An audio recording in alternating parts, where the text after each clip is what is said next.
Hi there, I'm Christina from hairromance.com, and today in this video we're going to talk all about clipping your hair. And it's not the hair clip trend that is going crazy at the moment, but rather a way to get extra volume in your curly hair. Now in my last video I felt that I gave clips a little bit of an unfair review because in my previous curly hair video I used them, and then in this video I really showed that I don't use them that often anymore. And I thought I should give you a bit more of a proper tutorial on how to use them, when to use them, why you should use them, and maybe why they're not right for you. First up, let's talk about what type of clips I'm using. I'm using these flat pin curl clips. They're also called double prong curl clips.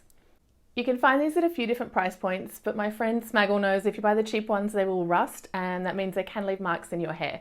I bought this box, which you can see I've given away a lot because there's so many in here.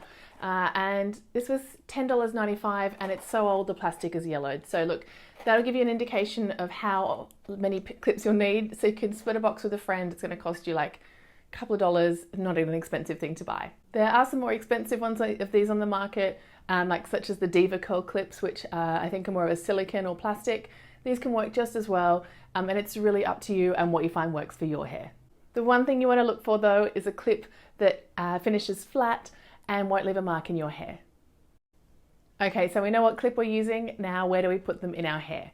We want to actually clip very close to the root so that it creates that volume and root lift that you don't always get naturally with curly hair. Particularly if you've got longer hair or hair that's quite heavy, it'll be way down. You'll have a lot of volume at the ends, but you won't have a lot of volume on top of the roots where most of us want to have more volume. So if this is you, these are great ways to get that more volume without using products. When it comes to creating volume with products, I'll link to my video on hair powders. I think they are the absolute best. But if you're following the curly girl routine and you don't want to use these types of products, clips are your way to achieve this as well. A couple of tips for when you're using these clips. Number one is count how many you're going to put into your hair so that when you're removing them later, you don't lose any in there. It has happened.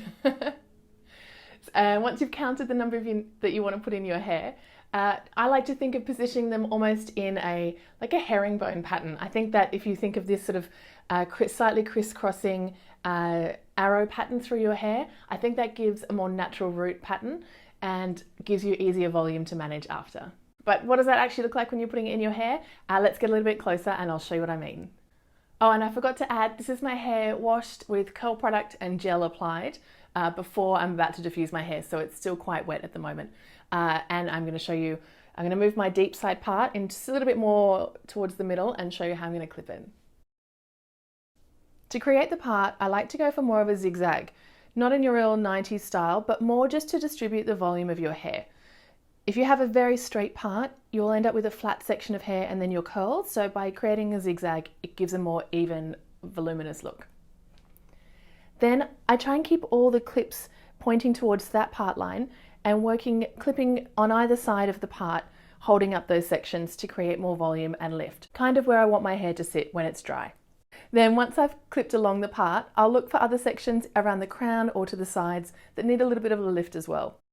And don't forget the sections around the front of your face too.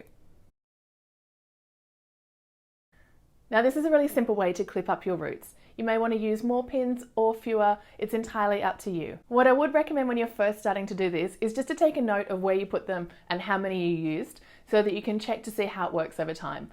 I always think I'm going to remember, but by keeping notes, it's just a sure way to work out your curly hair routine and work out what's going to work best for you and your curls. It can just be as simple as a little note on your phone, snap a photo that day and just keep them together. It's a really good way just to record what you're doing and keep a little hair diary.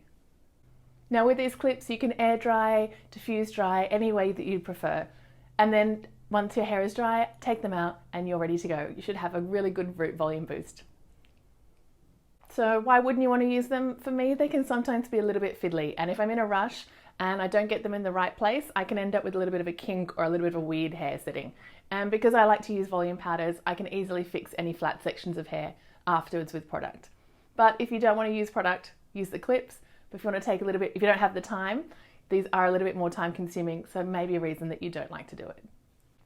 Take this video as a little bit of an apology to these clips, which I feel like I ignored in my last curly hair routine video, because they are a really, really useful tip and can work incredibly well to get more volume, particularly in fine hair, because they really do work. They're just a little bit more time consuming. So that's why I haven't been doing it usually. So I'm really sorry, clips. And if you are thinking about trying them, do give them a go because they work incredibly well. Now, are there any parts of the curl routine that you're struggling with? Let me know in the comments and I can see what I can do about creating some more tutorials for you. If you enjoyed this video, give it a like and please subscribe to my channel so you'll be the first to see my next video. Have fun with your hair and I'll see you soon. Bye.